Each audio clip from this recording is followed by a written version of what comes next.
Hey everybody, this is Bo Sanders, and I am excited that next week we launch into our journey through the ABCs of modified theology. So I thought I would make a video and give you a quick overview of how this whole thing's going to work, and then I would introduce you to the first PDF before we get to all the letters, sort of the framing way we're going to approach this. So each week, I'm going to email those who are enrolled in the class a PDF of that week's letters. So you'll get two PDFs, so next week A and B. I'll also make a short introductory video of those topics, and links to that will be included in the email. Now, for those of you who aren't enrolled in the class, I will also be posting them on my public theology blog and the Public Theology Facebook page, so you'll have access to the topics if you want to interact or ask questions and help us refine that. And so that's going to be a wide open conversation.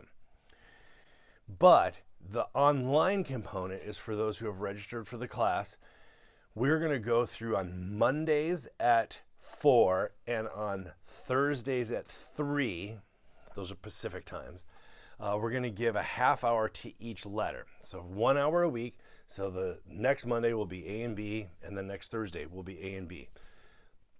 It's going to be the same Zoom room number, so that even if you aren't available one of those days, you can tune in the other days with the exact same Zoom room, in that way to avoid confusion. We have really good groups forming on both Monday and Thursday. So if you know of anyone else who would like to join us for these, what are going to be dynamic conversations, it'll be great for them to be able to join in no matter what their theological savvy or point of reference before. It's going to be really approachable if anybody wants to come on this journey with us. And if you're interested, there are two previous videos. Most recently, A through Z, we go through all of the topics. I'm not going to take time to do that here. So I wanted to let you know about this PDF that you're going to have access to today, both on email and on the blog, about our contemporary situation and why we are modifying theology.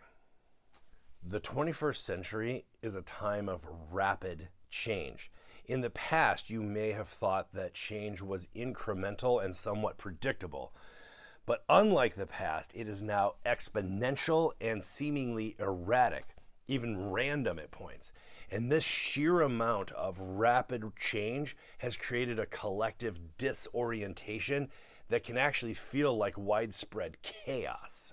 These changes affect almost every area of our life, from technology to politics to real estate prices to the weather. It is almost impossible to think of anything that is not in the midst of rapid change. In this environment, people hold to religion as the one thing that should be constant, dependable, and predictable. And these people like to say things like, God never changes, or Jesus is the same yesterday, today, and forever, or there's nothing new under the sun. And these aphorisms are not an excuse to avoid questions about inherited assumptions and doctrines and dogmas. They're a safety blanket. They bring comfort. The reality, however, is that religion, Christianity included, is experiencing a time of rapid change, which is forcing an era of overlapping crises, decline, anxiety, and adjustment. In her book, The Great Emergence, Phyllis Tickle said that this happens in a fairly predictable pattern about every 500 years in human history. Society revisits its priorities and its structures to correct the bad or the outmoded and to embrace or adapt the new circumstances. So while this can feel destabilizing, I want to encourage you that it could actually be a good thing, that the current environment of exponential change and perpetual transition might be a wonderful opportunity to do some much needed updating and innovating. Christianity in the 21st century might need more than a minor tweak and some fine tuning.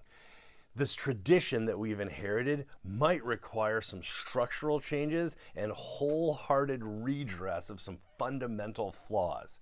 Acknowledging, accounting for, and attending to theological concepts from the past will be a major piece of our theological work in the 21st century. So why modified theology? What's the deal with the modified? So one of the changes that's most notable is the addition of modifiers to nearly everything in our society. The use of these phrases is not just a secondary issue or an incidental change. The evolution of our language itself to include these required modifiers points to an important change within the structure of our society. Consider the fact that a modifier can so powerfully adapt or alter the anchor word or concept that it radically transforms the subject or changes the meaning entirely. So examples of this can be found everywhere, like postmodern, social media, that's different than regular media, identity politics, that's different than politics, organic vegetables, community gardens, emerging leaders, custom countertops, unisex bathrooms, global markets, democratic socialism, independent bookstores, Asian Americans, mega churches, ex-evangelicals, subdisciplines. Modifiers play an important role in our era because of specialization. The upside of specialization is that in many things that can be customized or tailored or retrofitted, or they're made more useful or appropriate or productive. The downside is the trend towards fracturing and fragmenting and division. The stress of this trend is evident in our politics, it's in our families, it's in our communities, and it's even in our denominations.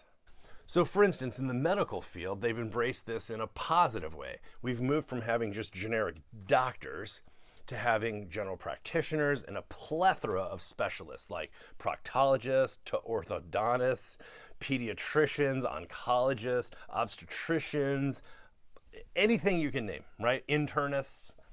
We've benefited from this specialization through having access to professionals with increased levels of expertise in whatever it is that ails us. It's in theology, on the other hand, that you see the downside, where specialization has been utilized to minimize and marginalize those who have traditionally been underrepresented or unrepresented. Whether it's feminist or black or decolonial or queer or any number of perspectives, a modifier was applied to these minority theologians to label them as a special interest and to silo them within their own sidelined conversation. Times are changing, however, and in my book that I wrote with Randy that just came out this year called Decolonizing Evangelicalism, I say, in the new landscape, no one gets to claim a privileged place on tradition or legacy alone. Everyone gets modified, and everyone has to explain what their project's all about. There are no free passes, and no one gets to be regular or normal. We are all up to something, and we each take our turn qualifying our project and justifying our approach. So this is a positive development. There is no longer a standard or normal theology, not that there ever has been, but certainly in the 21st century, by which other theological perspectives must be measured. This legacy will itself be modified as traditional or conservative or establishment or European or complementarian or something. Everyone gets a modifier. All theology has been modified through the centuries. An interesting addition to this is it's not just modifiers which play an important role in our time, it's also making things plural, the addition of an S at the end to make things plural. This is noteworthy development because it's more than just adding an S at the end of the word, it recognizes that there's a multiplicity at work. It's an acknowledgement that our reality is inherently diverse and that to be accurate and to account for the complexity of most topics, a single view is not sufficient. So you'll often notice modifiers being used in conjunction with plurals. So you'll have things like feminist theologies or post-colonial theologies or liberationist theologies, whatever it is. The reason it's important is that it says there isn't just one voice. There's not just one stream of thought in these theological schools. They don't speak uniformly. They don't always agree. It's not a monoculture. There's not just one type of feminist theology or post-colonial theology or liberation theology, or I would say reformed theology or whatever else you want to say. This is actually one of the best developments in the last 50 years. The domino effect is that the entire discipline of theology is impacted. What has been traditionally seen as the standard in a field of theology must be modified as well.